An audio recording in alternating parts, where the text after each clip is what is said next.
तो गीता से हमें सिर्फ ये समझ में आएगा कि कैसे गुरु चुनना है, और गीता में बहुत सारे गीता सॉल्यूशंस में सब कुछ सारी नॉलेज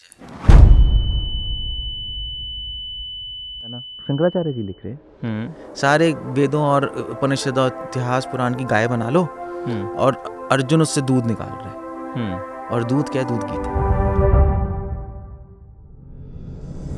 यच्चापि सर्वभूतानां बीजं तदहम अर्जुन न तदस्ति विना यत्स्यात् मया भूतम चराचरम। अच्छा, मतलब कुछ भी नहीं रहता। कृष्ण कह रहे हैं मैंने कोई ऐसी नॉलेज नहीं छोड़ी जो गीता में नहीं।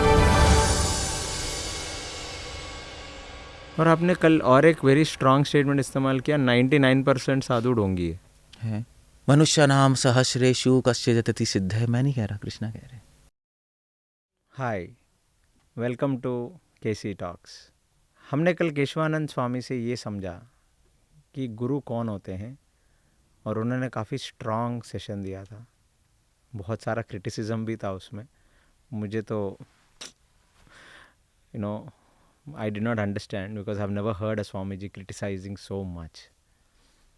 बट लॉजिक भी थी उसके पीछे। बट मैंने कभी सुना नहीं किसी स्वामी जी को इतना गुरुस को और डिफरेंट संप्रदायस, ये सब मेरे it has gone bouncer, but logical लगा मुझे। तो आज सेशन में हम ये जानते हैं, क्योंकि उनका कंक्लूजन ये था कल कि तुम गुरु को तब चुन पाओगे जब तुम्हें बेसिक वेद, उपनिषद, पुराण, कुछ तो सनातन धर्म का कुछ तो अंडरस्टैंडिंग हो तुम्हें। एंड उन्होंने उसका दुनियादारी लॉजिक भी बताई। तो ठीक है, yesterday session has given some information. आज समझने की कोशिश करते हैं कि उनके बातों में कितना दम है।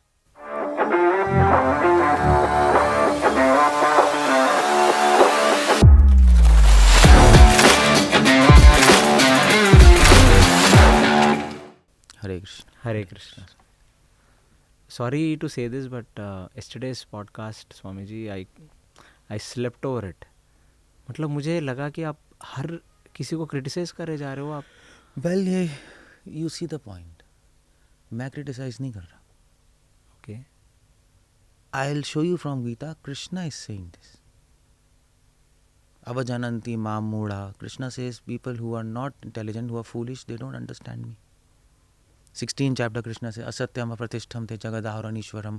Krishna is saying these people who are, जो लोग जगत को असत्य मानते हैं, जो लोग न्याय वैशेषिका वाले हैं, कर्मकांडी वाले हैं, सब गलत हैं सब।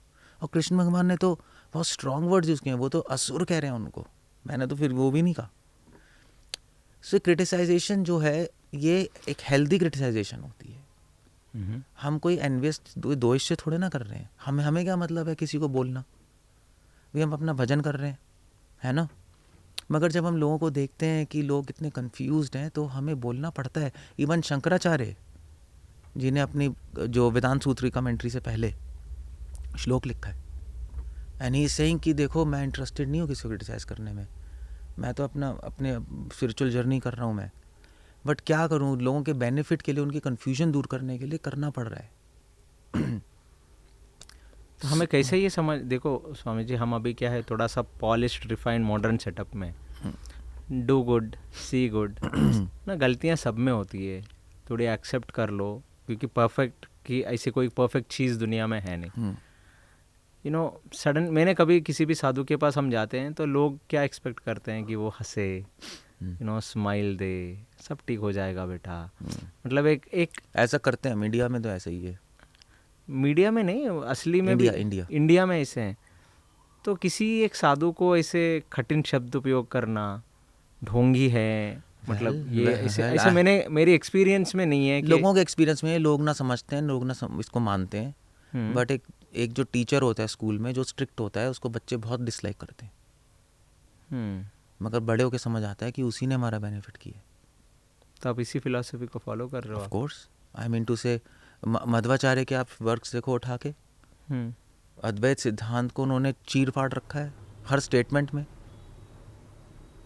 सो क्यों किया है उन्होंने ऐसा? बट ये जो लैंग्वेज आपकी चीर फाड़ रखा है, वैसे एक साधु को दूसरे साधु की कोई भी वर्क्स को चीर फाड़ क्यों करनी है? क्योंकि दूसरी फिलॉसफीज लोगों को हेल ले जा रही है, कंफ्यूज कर रही हैं। और जो सही साधु हैं उन पे फेथ हट रहा है लोगों का। क्या करे भैया, अब आराम से बोलेंगे, किसी को समझ तो आएगा नहीं, कोई एक्सेप्ट भी नहीं करेगा। अरे हाँ, आराम से बोलते हैं तो लोग कहते हैं बकवास है। आजकल यही है ना, स्ट्रांगली बोलोगे तब कहेंगे हाँ इनकी बात मानेंगे हम। स्ट्रांगली बोलेंगे तो बोलेंगे साधु इतना स्ट्रांग बात कर रहा है, ये तो जेलस है दूसरे साधुओं से इसलिए बात कर रहा है। हाँ, तो अगर दोनों तरफ खाइए ये बेटर है क्योंकि मैंने तो प्रीचिंग की है ना, लोग समझते हैं, बदलते हैं, चेंज होते हैं। आई वॉज प्रीचिंग, मैं पहले सॉफ्टली बोलता था, कोई मानता ही नहीं था किसी की बात, किसी की लाइफ चेंज नहीं होती थी।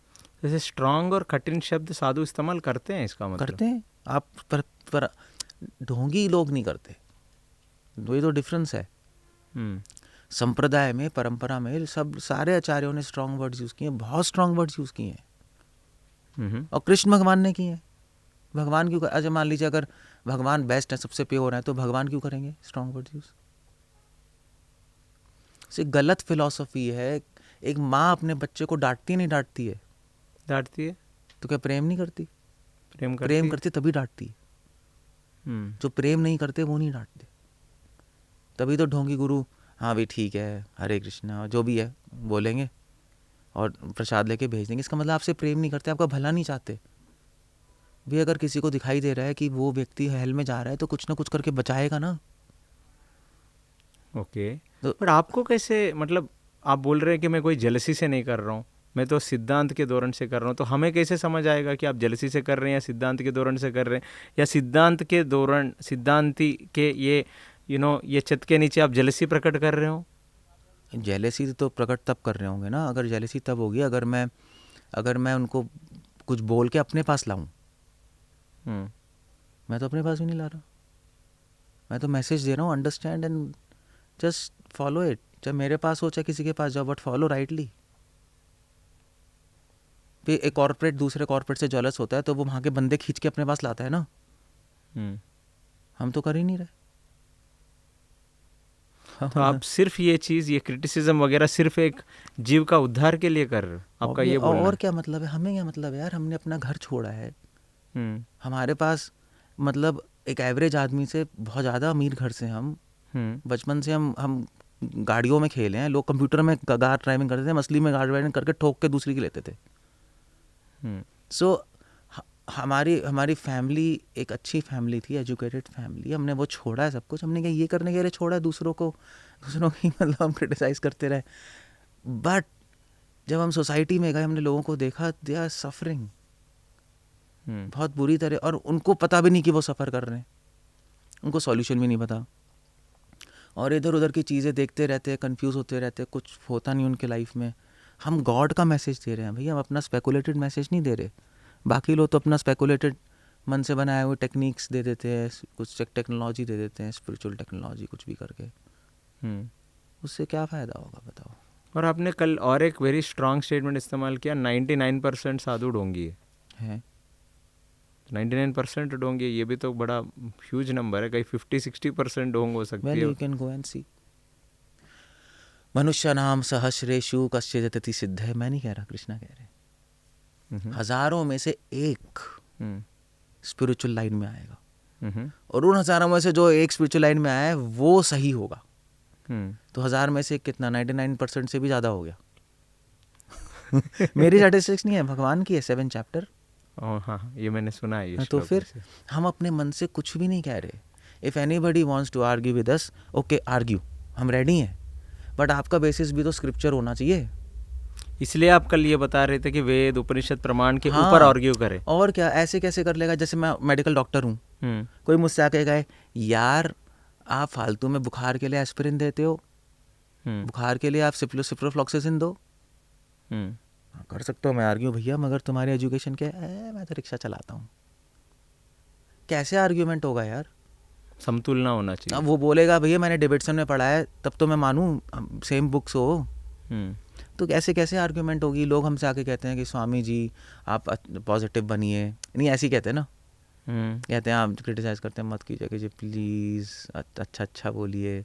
हम अच्छा भी बोलते हैं भाई, हम 24 घंटे को यही थोड़े ना करते रहते हैं। अब you asked me a question, that's why I answered you. हम जब गीता डिस्कस करेंगे 24 घंटे थोड़े ना हम करते रहेंगे ये, और अपने माइंड में थोड़े ना हम 24 घंटे करते रहते हैं। You not a bipolar person, no. हम जब जरूरत होती है तब करते हैं, otherwise we talk about Krishna. Simple है बस, और कुछ नहीं है. जब जरूरत है तब टीचर चिल्लाता है, अदरवाइज तो टीचर पढ़ाता भी है. तो हम उनसे कहते हैं कि भी आप कह रहे हो क्रिटिसाइज करने, आप हमारे पास आके अच्छी भी चीज़ सीख लो. पहले नहीं, ये लॉजिक नहीं है. लोग कहते हैं यार आप क्रिटिसाइज मत कीजिए स्वामी जी. हम कहते हैं ठीक है हम नहीं करेंगे. आप हमारे पास आके एक भगवान के बारे में भी तो सीख लो, पूरा चीज़ सुन लो ना.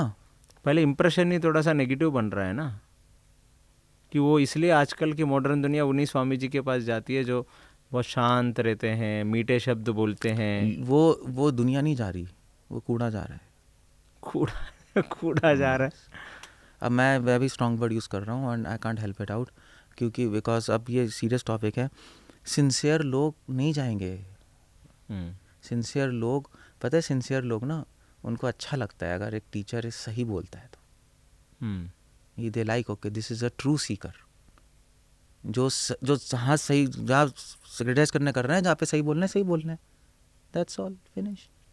ठीक है, मैं लॉजिकली तो एक्सेप्ट करूँगा कि आपका ये बहुत कठिन शब्द उपयोग करना लोगों की हित के लिए है, ऐसे आप बता रहे हैं. तो स्वामी जी, अब आपका नेक्स्ट क्वेश्चन है कि आपने बोला साधु जब आप चुनते हैं तो साधु को बोलना चाहिए शास्त्र से, और हमने पूछा शास्त्र क्या है, तो आपने बताया कि वेद, उपनिषद, पुराण, इतिहास, ये शास्त्र है. आज के दुनिया में लोगों के पास क्या इतना समय है कि वो अभी वेद पढ़े, उपनिषद जाने, पुराण जाने, उसके बाद उसका क्वेश्चन साधु से पूछें, साधु क्लैरिफाई करेगा तब उनको चुने? ये तो इम्प्रैक्टिकल है. प्रैक्टिकल कहाँ है? आई मीन इसलिए तो लोग बाबा जी या गुरु के पास जाते क्यों? क्योंकि उनके ज़िंदगी में ऑलरेडी परेशानियां हैं.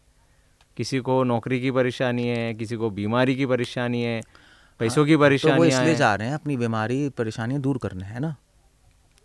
नहीं, सब लोग, मैं कह नहीं सकता कि सारे ही अपने प्रॉब्लम की सोल्यूशन लेके स्वामी जी के पास जा रहे हैं, बट मैं ये बोल रहा हूँ प्रैक्टिकल, ये समाज में लोगों के पास इतनी बैंडविड्थ नहीं है कि वो पहले शास्त्र क्या है ये समझे. क्योंकि क्या है, गुरु शास्त्र से बोलना चाहिए और वही गुरु को आपको चुनना चाहिए जो शास्त्र से बता रहा है. तो यार इतनी बैंडविड्थ है, पैसे कमाने की बैंडविड्थ है ना, 24 घंटे जिंदगी जीने की बैंडविड्थ है स्वामी जी बहुत सारे लोगों के. हाँ, तो हमें तभी हम एक केस की टॉक्स कर रहे हैं. मैं अपने प्रवचन में बोलता हूँ कि भाई तभी अच्छे साधु बताए कि ज़िंदगी जीना एक चीज़ है और आत्मा को बचाना वो दूसरी चीज़ है, वो भी ज़िंदगी जीना है. आप बॉडी को बचा रहे हो ना, आत्मा को भी बचाना है, इसलिए उनको हमें सोल की नॉलेज देनी है. इसलिए प्रीचर चाहिए अच्छे. उनकी गलती नहीं है सबकी, मैं मानता हूँ, गलती साधु समाज की भी है जो सही साधु नहीं है और बोल नहीं रहे, तो उनको समझाएं. और एक और लॉजिक भी मुझे समझ आया आपसे कि जो भी साधु बनता है उसकी भी कुछ तुलना होनी चाहिए. जैसे हम घर में अगर प्लम्बर भी बुलाते हैं, इलेक्ट्रिशियन भी बुलाते हैं, तो उसी को बुलाते हैं जिसको उस सब्जेक्ट में नॉलेज हो. बट ये संतों के बिजनेस में तो लोगों के पास वैसे कोई कोई एजुकेशन बेसिक है ही नहीं, कोई भी साधु बन जाएगा. पैरामीटर ही नहीं है ना. तो उसका आप बोल रहे थे कि कुछ रेगुलराइज कराना है. उसका कराना चाहिए. सरकार को भी इस टॉपिक पे बहुत सीरियसली सोचना चाहिए. इंस्टीट्यूशंस है, बोनाफाइड होनी चाहिए, ऑथराइज्ड होना चाहिए, वहाँ पे कोर्सेज होने चाहिए, फिर गवर्नमेंट से सर्टिफिकेट्स मिलने चाहिए, जो भी है, अगर अच्छा जो भी बॉडी बनाए जो, तब होना चाहिए सही. तो क्रिश्चियनिटी में होता है प्रभु, क्रिश्चियनिटी में कैथोलिक चर्च है, कैथोलिक आजकल तो पता नहीं अब क्या सिस्टम है, बट कैथोलिसिज्म में था कि जो प्रीस्ट थे वो ट्रेन होते थे पहले. नहीं, क्रिश्चियनिटी में ट्रेनिंग है. तो फिर मुस्लिम्स में मदरसा का भी ट्रेनिंग है, और फिर उसके बाद सर्टिफाइड पास्टर्स बनते हैं वो. यस, वो प्रैक्टिकली उनको एक गांव भेजा जाता है. तो फिर प्रैक्टिकल वर्क भी करते हैं, ग्राउंड लेवल वर्क भी. हमारे यहाँ भी होना चाहिए. अब यहाँ कोई भी उठ के गिरवे वस्त्र पहन के घूमने लगे, क्या है यार. नॉर्थ में तो ऐसा ही है. बहुत सारे साधु हैं वहाँ पे. तो साउथ में फिर भी कम दिखते हैं. अब गिरवे वस्त्र की कोई वैल्यू नहीं रह गई. अब जो भी हमें दिल्ली में देखता है ट्रेन में, ये कहते बाबे बाबे, मजाक उड़ाते हैं. बब्बे माने? बाबे पंजाब में, नॉर्थ में बाबे कहते हैं. संतों को मजाक उड़ाना होता है ना, तो ऐसे. ऐसे भिखारी पहनने नहीं लेते ऐसे कपड़े. तो वैसे करते हैं, क्योंकि इमेज ही ऐसी बन गई है, कोई भी उठा के पहन लेता है. तो ये क्या है फिर? तो आपके हिसाब से गवर्नमेंट के पास कुछ एक बॉडी होनी चाहिए जहाँ पे वो सारे साधुओं का असली और नकली की परीक्षा करे। कुछ तो कुछ होना चाहिए भाई। मिनिस्ट्री ऑफ स्पिरिचुअल अफेयर्स, कुछ होना ऐसे कोई चाहिए। मिनिस्ट्री होनी चाहिए। कुछ तो होना चाहिए, देखो। हाँ होनी तो चाहिए। ठीक, मैं पॉडकास्ट से सरकार को भी ये विनती करता हूँ कि स्वामी जी का ये कहना है कि अभी हम बहुत सारे चीज़ों में रेवोल्यूशन तो लेके आ रहे हैं बीजेपी सरकार आने के बाद, तो हम मिनिस्ट्री ऑफ स्पिरिचुअल अफेयर्स ऐसे एक मिनिस्ट्री भी बनाए, और वो ministry of spiritual affairs spiritual universities भी बनाए। हाँ, स्पिरिचुअल यूनिवर्सिटी बनाए भी, खोले। और हो सकता है अभी, आई मीन टू से, हमारी जो सरकार है, मोदी जी और ये लोग, काफ़ी मतलब एक स्पिरिचुअल बैंड तो है इन लोगों का। हाँ, रिसर्जेंस ऑफ सनातना तो हो रहा है स्वामी जी। हाँ, मोदी जी के आने के बाद बहुत कुछ बदल रहा है। हाँ, तो ये भी स्टेप हो तो बहुत अच्छा। तो अब ये पॉडकास्ट में मैं ये जानना चाहता हूँ कि शास्त्र के आधार पे गुरु की समझना चाहिए, गुरु को समझना चाहिए। तो शास्त्र हम ही नहीं समझे, हमें ही आता नहीं है। फर्स्ट ऑफ ऑल मुझे शास्त्र क्या है वो कल ही पता चला कि वेद, उपनिषद, पुराण और इतिहास, गीता तो इंक्लूडेड है। हाँ, उसमें इंक्लूडेड है गीता। हाँ। तो अब हम कहाँ शुरुआत करें इसका, क्या शुरुआत समझें करें गीता से, क्योंकि वेद, इतिहास, पुराण ये सब बहुत बड़े बड़े हैं और मुश्किल हैं। जैसे पद्म पुराण में 25,000 श्लोक हैं, वो जान ही निकल जाएगी बंदे की। हाँ जी। ऋग्वेद में 1 करोड़ है, आप पढ़ ही नहीं सकते कभी। संस्कृत आती ही नहीं है, ढेले की है, और ट्रांसलेशंस पढ़ेंगे कुछ समझ नहीं आएगा। तो इसलिए भगवान ने इसीलिए गीता बोली 5,000 साल पहले। भगवान ने देखा भाई कलयुग के लोगों का टाइम नहीं है, इंटेलिजेंस कम है, लैंग्वेज भी नहीं आती, सिंपल संस्कृत, स्कूल संस्कृत से आप गीता सीख सकते हो। स्कूल संस्कृत भी आती कितने लोगों को स्वामी कोई जी? प्रॉब्लम नहीं है। इसलिए हमने इस्कॉन की गीता को वर्ड टू वर्ड ट्रांसलेशन करके निकाल दिया। मत पढ़ो संस्कृत, आप ट्रांसलेशंस पढ़ लो, और उसके पॉपर्ट्स हैं, तो एटलीस्ट एक बेसिक नॉलेज गीता की ले लें। 700 श्लोक हैं, रोज़ 2 श्लोक पढ़ेंगे, 1 साल में ख़त्म हो जाएगी। और वो नॉवल की 2 श्लोक में कितना टाइम लग रहा है, 10 मिनट सुबह उठ के लगा लें, तो 1 साल में उनको एक बेसिक अंडरस्टैंडिंग हो जाएगी क्या गीता है। अगर हम शास्त्र पूरा ना समझे, सिर्फ एक गीता को समझे, तो उस आधार पे भी मैं गुरु चुन सकता हूँ गीता पे? हाँ, क्यों नहीं चुन सकते? गीता वेदों का एसेंस है भाई। ओके। गीता क्या है वो? गीताम दुग्धामृतम महत, सारे उपनिषद वेदों की गाय बना लो, सर्व उपनिषद गावो, दुग्धा गोपाल नंदन, शंकराचार्य जी लिख रहे हैं। सारे वेदों और उपनिषद और इतिहास पुराण की गाय बना लो, और अर्जुन उससे दूध निकाल रहे हैं, और दूध क्या है? दूध गीता है। ओह, तो मतलब मैं ये इससे क्लियर हो गया कि अगर मेरे पास वैसे ही बैंडविड्थ कम है, लोगों के पास भी बैंडविड्थ बहुत ही कम है, तो अगर शास्त्र, वेद, उपनिषद, पुराण कुछ भी ना पढ़े तो बस वो गीता पढ़े और गीता समझे, तो और गीता के अनुकूल, और गीता में जो क्वेश्चंस हैं वही गुरु से पूछ के वो ये टेस्ट कर सकते हैं कि ये गुरु के पास नॉलेज है या नहीं है। तो स्वामी जी देन हम गीता पे चर्चा करेंगे।